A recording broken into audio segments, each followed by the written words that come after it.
مدرسے کے مقصد، مدرسے کی تعلیم، مدرسے کا نظام، مدرسے کے غرض و غایت اور اس کے مقاصد میں یہ بات شامل ہے کہ یہ خالصتاً دینی تعلیم کے مراکز ہیں، اس کے علاوہ مدرسے کا کوئی دوسرا مقصد نہیں ہے۔ اس وجہ سے جب کوئی شخص اپنے بچے کو مدرسے میں داخل کرنے آتا ہے تو اس کے اپنے بچے کو مدرسے والوں کے سپرد کرنے کا یہ مقصد نہیں ہوتا کہ آپ اس کو ڈاکٹر بنائیں گے، آپ اس کو انجینئر بنائیں گے، آپ اس کو پائلٹ بنائیں گے، آپ اس کو تاجر بنائیں گے، یا آپ اس کو کوئی اور چیز سکھائیں گے، بلکہ کوئی شخص جب اپنے لخت جگر کو ان علماء کے سپرد کرتا ہے، مدرسے کی چٹائی پر بٹھاتا ہے، وہ تکلیفیں برداشت کرتا ہے، مشقت برداشت کرتا ہے، موسم کی سختی برداشت کرتا ہے، کھانا اس کی پسند کا ہے یا نہیں ہے، رہنے کے لیے بستر دستیاب ہے کہ نہیں دستیاب ہے، مدرسے کی اعلیٰ عمارت ہے یا نہیں ہے، سہولیات زندگی موجود ہیں یا نہیں ہیں، ان تمام چیزوں کو چھوڑ کر ایک شخص جب اپنی اولاد کو مدرسے میں بھیجتا ہے تو اس کا ایک ہی مقصد ہوتا ہے، میرا بچہ قرآن کا حافظ بن جائے، میرا بچہ قرآن کا عالم بن جائے، میرا بچہ قرآن کا مبلغ اور داعی بن جائے، اور یہی محنت ہے مدرسے کی۔ اور الحمدللہ مدرسہ آج اس محنت کو اس طریقے سے ادا کر رہا ہے کہ پاکستان کے آپ شہروں میں چلے جائیں، اس کے دیہاتوں میں چلے جائیں، اس کی بستیوں میں چلے جائیں، اس کے گوٹھوں میں چلے جائیں، قریہ قریہ چلے جائیں، ہو سکتا ہے کسی علاقے میں جا کر آپ کو سکول نہ ملے، ہو سکتا ہے کسی شہر میں جا کر آپ کو کالج اور یونیورسٹی نہ ملے، ہو سکتا ہے کسی بستی میں جا کر آپ کو ڈاکٹر نہ ملے، آپ کو انسانی سہولیات اور ضروریات کے بنیادی وسائل نہ ملے، لیکن پاکستان کا کوئی خطہ، کوئی بستی، کوئی علاقہ ایسا موجود نہیں جہاں حافظ قرآن نہ ہو، عالم دین موجود نہ ہو۔ یہ محنت مدرسے کی،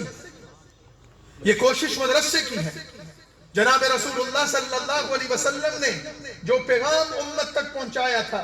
جو دین اس امت کو دیا تھا، اس مدرسے کے لوگوں نے اس پیغام کو لیا اور الحمدللہ اس کو پہنچایا اور پہنچانے کا حق ادا کر دیا۔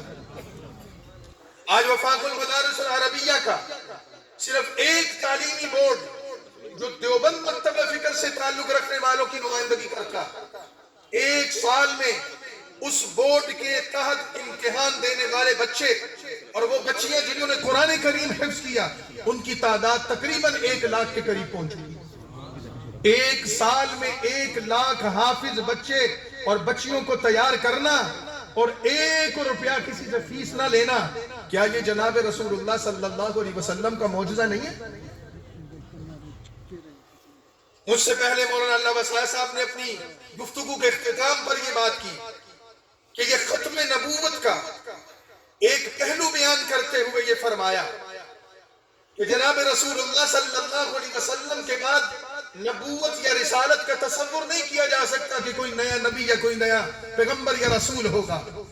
تو پھر امت کو اور قیامت تک آنے والے لوگوں کو دین کیسے پہنچے گا؟ اللہ نے پیغمبر کے اس دین کو جو 1450 سال پہلے مکہ اور مدینہ میں نازل ہوا تھا، باقی رکھنے، جاری رکھنے اور امت تک پہنچانے کا جس چیز کو ذریعہ اور سبب بنایا ہے وہ مدرسہ اور علماء ہے۔ سب کہیں الحمدللہ۔ ویسے اللہ کا دین کسی کا محتاج نہیں ہے، اللہ کا دین کسی کا محتاج نہیں ہے، نہ کسی قوم اور قبیلے کا محتاج ہے، نہ کسی مدرسے کی عمارت کا محتاج ہے، لیکن جب ہم ظاہری اسباب کو دیکھتے ہیں، ظاہری حالات کو دیکھتے ہیں، ہم امت کے ماحول کو دیکھتے ہیں، ہم قریہ قریہ بستی بستی شہروں اور ملکوں کے حالات کو دیکھتے ہیں، جہاں پر دین کی دعوت موجود ہے اس کے پیچھے یا مدرسہ ہے یا کوئی عالم کھڑا ہے، تو پھر یہ مدرسہ اللہ کی کتنی بڑی نعمت ہے، یہ مدرسہ اللہ تعالیٰ کی کتنی بڑی عطا ہے۔ تو میں یہاں یہ عرض کروں گا کہ ہمیں اس مدرسے کی قدر بھی کرنی ہے، اس کی حفاظت بھی کرنی ہے اور اس مدرسے کی خدمت بھی کرنی ہے۔ سب کہیں گے انشاءاللہ ہم کریں گے، انشاءاللہ اس کی قدر بھی کریں گے، اس کی حفاظت بھی کریں گے اور اس مدرسے کے ساتھ ہم جو ممکن ہوگا معاملت بھی کریں گے انشاءاللہ۔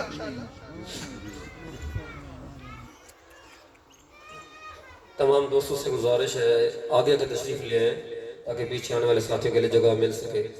تمام دوستوں سے گزارش ہے قریب قریب ہو جائیں۔ جیسے حدیث بھی ہے من صد فرجۃ فقد نجا، جو کشادہ جگہ کو بھرتے وہ نجات پا جائے گا. اس حدیث پہ عمل بھی کریں, حضور کی دعا بھی لے لیں اور مجمع کو جوڑ دیں. ماشاءاللہ اللہ تعالیٰ آپ سے راضی ہو. اللہ آپ کو جزائے خیر دے. دوسری بات میں آپ سے عرض کروں, دینی مدرسے میں جو تعلیم اور تربیت کا نظام قائم ہے, ایک اس کا ظاہری شکل و صورت ہے کہ یہاں قرآن پڑھایا جاتا ہے, تفسیر پڑھائی جاتی ہے, حدیث پڑھائی جاتی ہے, فقہ پڑھائی جاتی ہے, قرآن و حدیث کے ساتھ ساتھ اس کے متعلقہ علوم پڑھائے جاتے ہیں, قرآن کریم کو یاد کرنے والے بچے حافظ بنتے ہیں, فقہ اور تفسیر اور حدیث کو پڑھنے والے بچے عالم بنتے ہیں. ظاہری طور پر کتابوں کا علم ہے, الفاظ کو یاد کیا جاتا ہے, اس کے مفہوم پر غور و فکر کیا جاتا ہے. یہ چیز جو ظاہری اعتبار سے دین کی تعلیم سے تعلق رکھتی ہے, تعلیم و تعلم کا یہ سلسلہ بھی ہمیں مدرسے سے مل رہا ہے, اور یہ جناب رسول اللہ صلی اللہ علیہ وسلم کے ساتھ اس کی سند جڑی ہوئی ہے. مدرسہ ظاہری تعلیم بھی دیتا ہے, لیکن اس ظاہری تعلیم کے ساتھ مدرسے کی ایک خصوصیت یہ ہے کہ یہ صرف ظاہری الفاظ تک محدود نہیں رہتا, یہ صرف کتابی علم تک محدود نہیں رہتا, پڑھنے اور پڑھانے تک محدود نہیں رہتا, رٹا لگانے تک محدود نہیں رہتا, صرف سند دینے اور پگڑی باندھنے تک محدود نہیں رہتا, بلکہ اس کے الفاظ میں, اس کی کتابوں میں, اس کے ماحول میں, اس کی تعلیم و تربیت کے نظام میں رسول اللہ صلی اللہ علیہ وسلم سے امت کو ملا ہوا وہ اخلاص بھی شامل ہے, کردار بھی شامل ہے, اخلاق بھی شامل ہے, ادب بھی شامل ہے, حیا بھی شامل ہے, وہ باطنی کمالات اور علوم بھی شامل ہیں, وہ روحانی نسبتیں بھی شامل ہیں, جس کے ذریعے انسان کو اللہ کی معرفت اور رسول اللہ کی معرفت حاصل ہوتی ہے. کتابی علم تو یونیورسٹیوں میں بھی موجود ہے, کتابی علم تو کالجوں میں بھی موجود ہے, کتابوں